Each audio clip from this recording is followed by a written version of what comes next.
most of the businesses we talk to, they go, we have engineers building AI. It takes them 3 to 6 months just to get the AI up and consistent before they even start writing business logic. Many companies struggle to move from AI experiments to production value. In your experience, what separates teams that ship real AI from those stuck in prototype mode? I think it's exactly that. I think it's everyone looks at this AI system to solve each and every one of their problems. And that's kind of where Lua sees it differently. AI is perfect for that solution, but don't use that same AI to go and do your reconciliation. Go build another one and manage it as a fleet within your organization. So just to sum up everything, the AI will not replace the humans, but it will enable them to do their jobs at more scale and more effectively. I think it'll start giving teams the space to be more creative and innovative, which will drive business value and growth.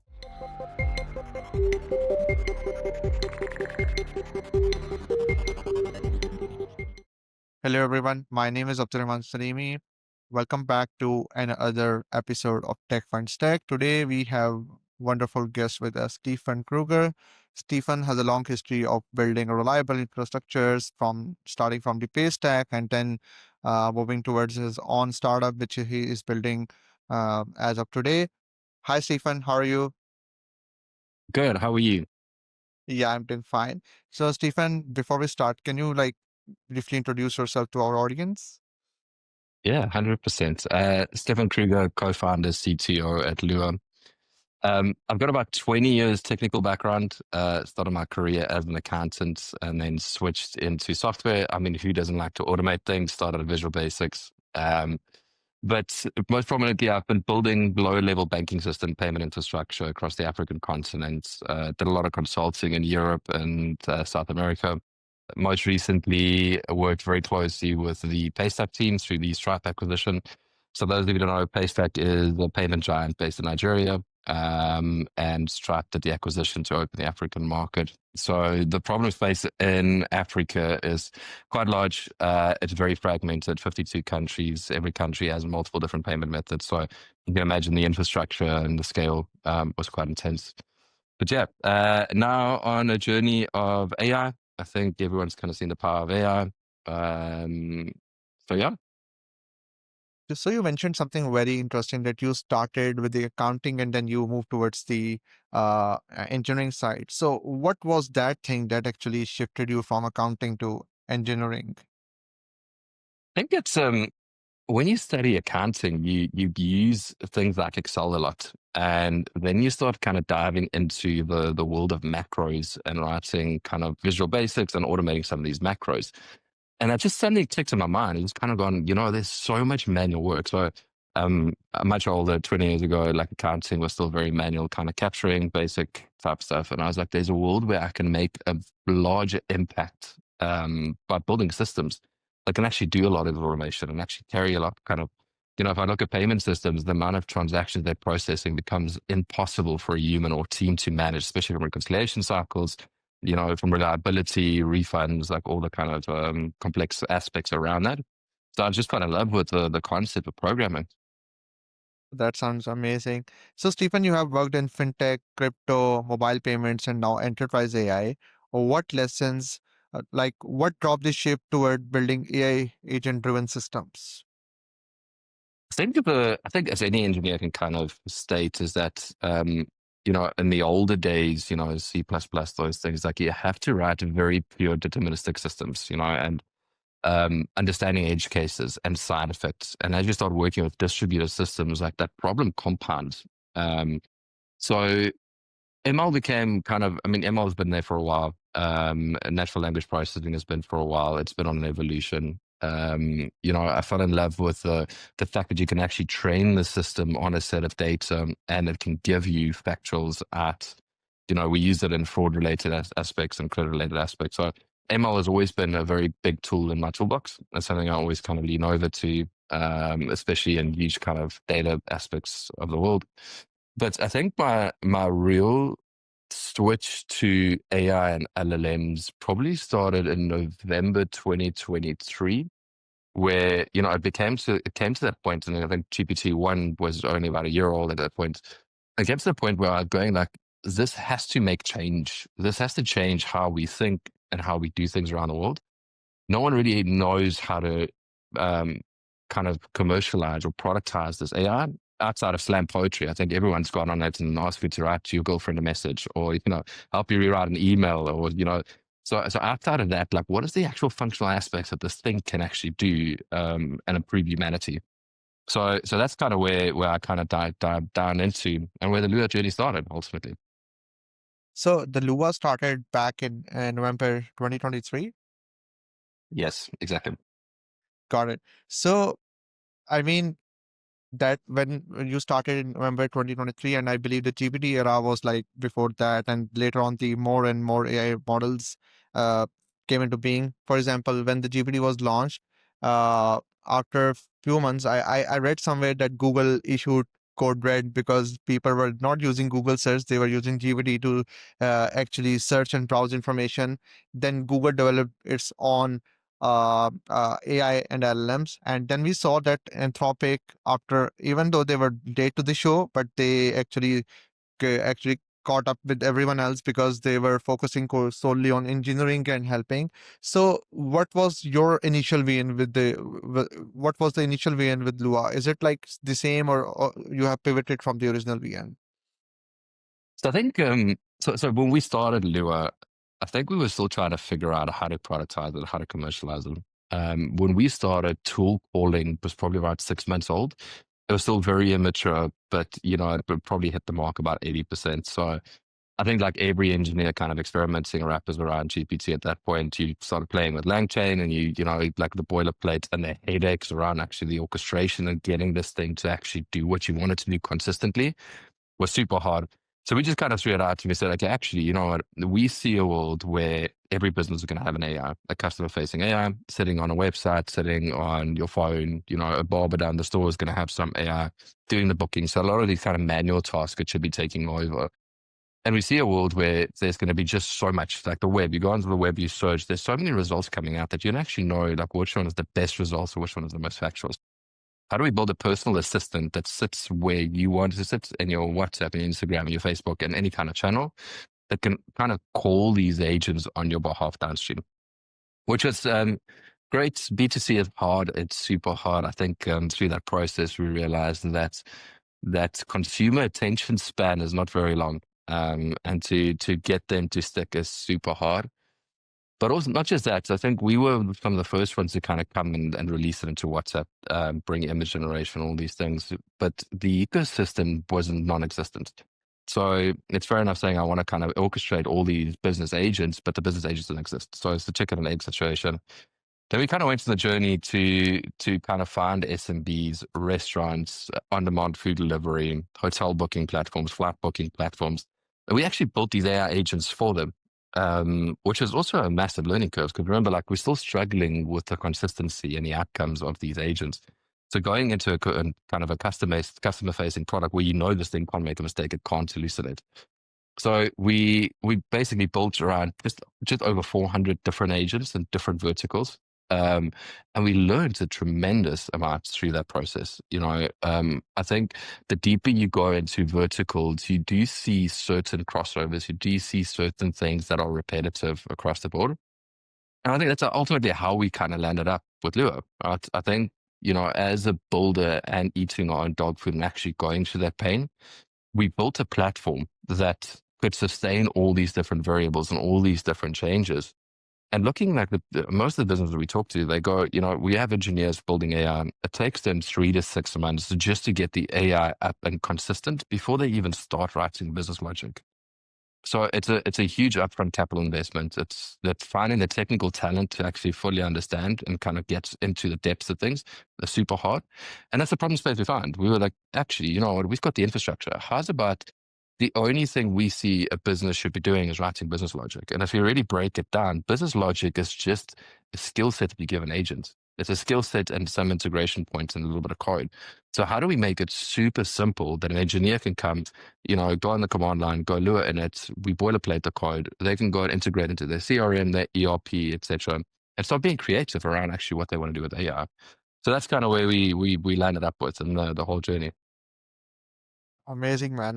Like, it's got a journey. Like, you started from building agents for verticals, and then the learnings mounted, and then that was the start of Lua. So quite amazing. So you have designed like Lua's multi-agent framework. In simple terms, what makes a great agent architecture actually work at scale? I think there's this perception in the world that AI agents can run autonomously. I think there is a world that's going to come. I just don't think it's now. I think we all follow the OpenAI story, the Gemini story, and it's taking.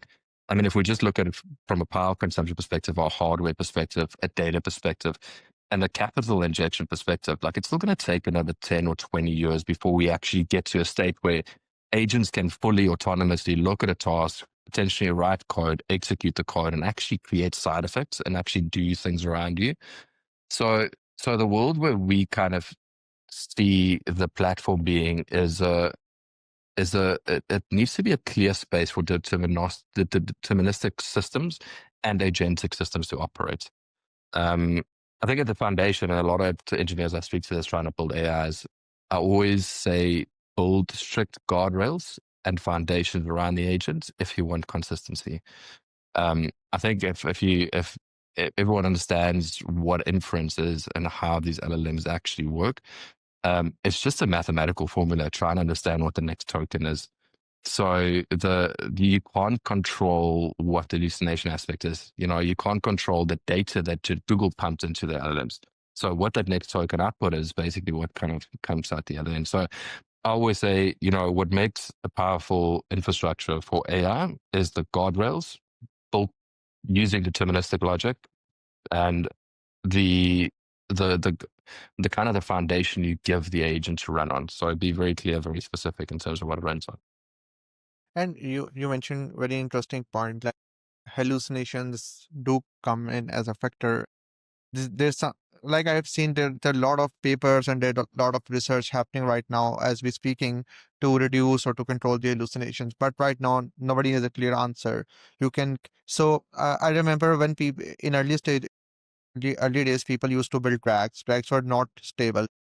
We saw that uh, agentic racks come in and then hybrid racks come in, and those things actually made rack better, but still racks are not reliable system. So hallucination is something that you guys deal with on daily basis. So what's your one technique, or or let me just put it up in that way, like what's your way to battle against a hallucination? So I think the number one priority we always do is narrow the agent's scope down as much as you can. Start with what is the domain the agent operates into. If it's a hotel booking operator, it should only stay within those guardrails.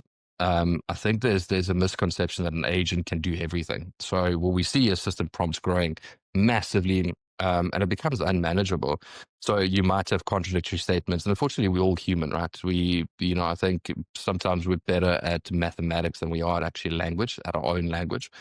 And we see this in the real world too. Like if you speak to someone lives on the other side of the world, the way I perceive and say something and the way they hear it and feel it are two very different things. And the agentic worlds are very similar. And you got to think that an inference is just a mathematical equation. So even a small comma change down in your system prompt could actually swing the responses out completely separate. I think keep your system prompts as small and as narrow as you possibly can and as focused as you possibly can.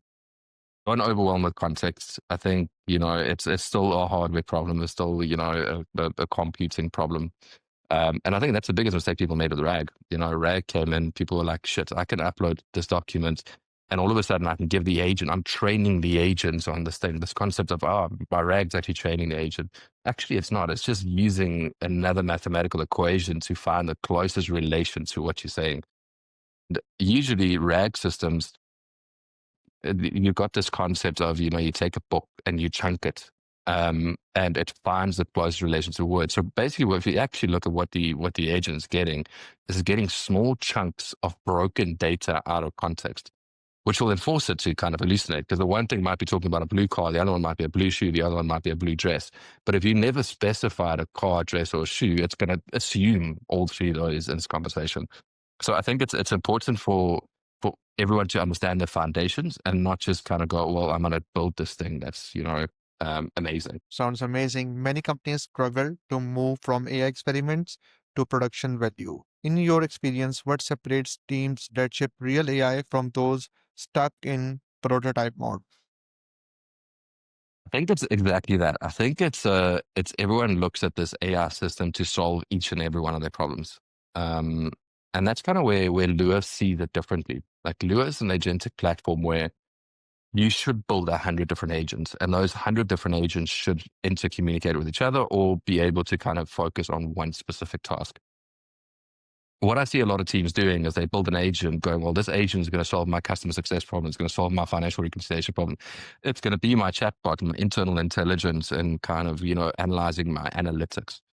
And what they end up with is this overbaked and overcooked system prompts with this massive RAG libraries, too many tools for this thing to decide actually what is the right one and what's the relative one. So I think that's the biggest barrier we're seeing to teams actually getting into production.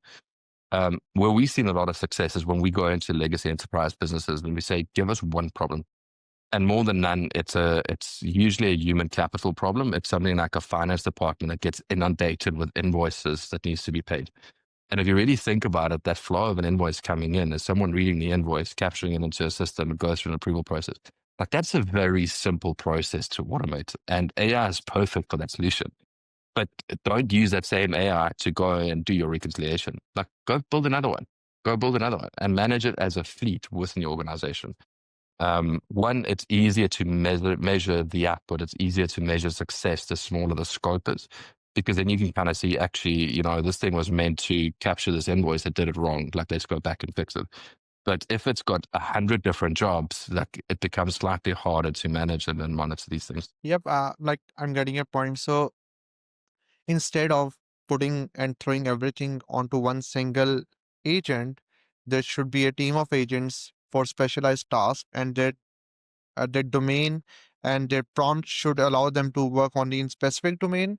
And if there's something that is out of their potential or out of their knowledge, they should delegate it to some other relevant agent. So it will work like just like we humans do in a bigger organizations, like having departments and having peers that work in their domains, right? Exactly, exactly. And that's what makes Lua's platform so great, right? Because you don't have to, I mean, like I said earlier, just building one agent and deploying it into production grade infrastructure, that takes time. Imagine taking that and replicating across and managing that infrastructure. It becomes super complex, and you'll have an engineering department literally just managing these agent infrastructures. But with Lua, you can spin off 1 or 1,000 or 1,000,000 agents in the same infrastructure and understand that it will happen reliably. Yep, totally agree. A lot of companies want to unify their system into one intelligent workflow. What's the biggest barrier to deep integration when building agents for real businesses? I think it's exactly that. I think that's a big term, a business intelligence layer that runs my business, right? It's it's something that I kind of go and I say, well, the CEO, like if you were standing by yourself, would you be able to manage everything and understand everything? No, the answer is very simple, no. So as I mentioned earlier, like break the problem down into pieces, understand what matters most to your business. Is it the bottom line? Is it accuracy? Is it consistency? And focus on those elements and build efficiency internally. We firm believer that there's a next generation coming out in terms of how to manage companies and how to operate companies, and it starts with culture. So the way we kind of do things is we sit with enterprise businesses, not as a forward deploy model where we go and we say we're going to deploy 10 engineers in your organization to rebuild everything from the ground up. That's not the way we believe things should go. We work with a team. Give us one junior engineer. We'll sit with them, give us one, and we champion with that engineer because that's where we see innovation and creativity start. If you give an engineer a tool that's super simple and risk free and you give them a problem, they're going to go solve it very quickly. And then we see these organizations actually start bubbling out and everyone kind of go, hey, you solved the problem. Can you come look at my department, come solve this problem? And that's how you kind of solve it with many different systems. We also don't believe that in the next 5 to 10 years, the CRMs and the ERPs, the Sages, the SAPs, all those guys are going to be replaced. So you need to get an agent that weaves into existing systems and starts automating some of these processes. We'll get to a world, like as I mentioned, where I think that you'll have agentic accounting systems. But an agentic accounting system can't work in its own isolation. It has to work with another system. And there'll be another system in between those layers actually orchestrates it. And Stephen, in addition to that, we have seen like, for example, if I go and try to use some agent, I will see they have a lot of integrations to offer: Linear, GitHub, Slack, and ton of. So in and also we have seen like MCP servers have made it super simple, but still like handling OAuth token for authentication through different platforms. How do you see that Lua is fighting with these things? So are you looking? So do you have a VN to like have a biggest integrations marketplace inside Lua to help businesses adopt Lua more seamlessly? Yes, so we just released our marketplace app. We're in a beta version. So the fundamental of Lua, as I mentioned, is that we want engineers to write business logic from day one, and we believe that business logic is a skill. And MCPs are great. I think it promises to change the world. It's missing the ball there, slap it, and mostly because an MCP is just a wrapper across APIs. Yeah. The complex part comes in is that, I'm going to use Stripe, for example. So Stripe has 100 different APIs, right? But I want an agent that should only ever do one thing. It's very hard for me to isolate that tool out of the MCP and only give that to the agent. So it's also a context overload. I'm literally throwing this whole kind of documentation. Once I get to two, three MCPs, like I promise you, there's going to be no consistency on this agent. So MCPs was a great solution for kind of a single point. Like I have a GitHub agent and I want this GitHub to do everything for me. Great. But in practical life, that's not really how this works. So we kind of looked at all those elements. Our marketplace is specific for kind of writing a skill, writing integration. The skill could be a subset of an MCP with a separate tool, and we do kind of the conditional forwarding onto the LLM model in terms of what the model, the agent can actually achieve through that skill. And we're busy publishing it. So we've got a whole bunch of engineers externally from hackathons, etc., building variations of different skills, linear skills or Salesforce skills, and the use case we're focusing on is more business related. So how do I kind of take LinkedIn leads, put it into my CRM, and then kind of build an execution list off the back of it? So something that's more tangible for the business versus just there's a LinkedIn skill, but like, what do I do with LinkedIn? Like, I still need to understand that. So something that's more kind of deployable as an agent skill. Yeah. Right. So where do you see agent technology having the biggest impact first, and support, operations, product, or something else entirely? And what does the next evolution of enterprise AI look like over the next 2 to 3 years? I think as everything, and kind of backing my statement that I think that agents there should be a fragmentation of different agents in an organization, and each one should be focused on a very specific goal. I think the next generation of AI technology is that operating system in terms of how do you actually manage this fleet? How do you monitor this fleet? How do you know that it's actually doing what it needs to do? I don't think anyone needs another black box. So there's so many of those things out there. But how do you actually get to effectively monitor and operate these agents in an ecosystem? In terms of departmental, like I was asked this question yesterday as well. To be fair, like I can't really find a specific trend in terms of where agents are being used most. What I do find is that the entry point is usually people going like, oh, my first intuition to an AI is a chatbot. So through our discussions, it's a lot about convincing people that it's not just a chatbot, right? It can interpret natural language, but it can actually do so much more in terms of kind of the thinking, the research cycle of things. So I think naturally, like, and I think the data is a bit skewed. Like you'll find a lot of them kind of going, well, we want customer service because customer service, call centers, all these kind of ticketing systems, like great, yes, that's good. But your real business impact is going to sit internally because we feel that, when we speak to finance departments, for instance, like when you go like, tell me what you want to do over the next 12 months. And they're like, oh, they've got all these magnificent ideas. And like, why haven't you done it? And like, well, we just overloaded with data or with information. At the moment, we're overloaded with work. And you go, okay, what work do you do? And 9 times out of 10, it's manual work. It's just the sheer quantity of manual work coming in. So we come in and we say, okay, actually, give us a week. Let's automate some of these things for you. Give your team the space to actually, be creative and be innovative. So it kind of falls into the point of like a lot of people say that AI would take human jobs. I'm a bit, I'm a bit bullish on the fact that that's not necessarily true. I think it'll start giving teams the space to be more creative and innovative, which will drive business value and growth. So just to sum up everything, y- the the jobs, the AI will not replace the humans, but it will enable them to do their jobs more at more scale and more effectively. Exactly. Yes. Got it. So, Stephen, first part of our podcast is over. Now we are moving to the second phase, and this phase has some rules. And the rule is you cannot think. As soon as I stopped asking question, you have to answer it. So, are you ready for this phase? Yeah. Let's go. Okay. So, an agent you wish existed today. Um, that's hold on. I don't actually know, to be fair. It's a tough one. I remember reading it and I had something in my mind, but I can't remember what it was. Yeah. Is there another question? Let's skip to another one. AI model you are most excited about right now. Gemini. Gemini 3 Flash. Hardest part of being a CTO. I think it's taking the blame when things go wrong. Most fun part of being a CTO. Seeing people grow in the creativity with engineers around, I think that's the most exciting for me. One tech trend that's overrated and one that is underrated. Overrated LLMs, natural language processing. Underrated, I'd say, is machine learning algorithms. I think people use LLM to try and solve everything. It's like hitting a fly with a sledgehammer.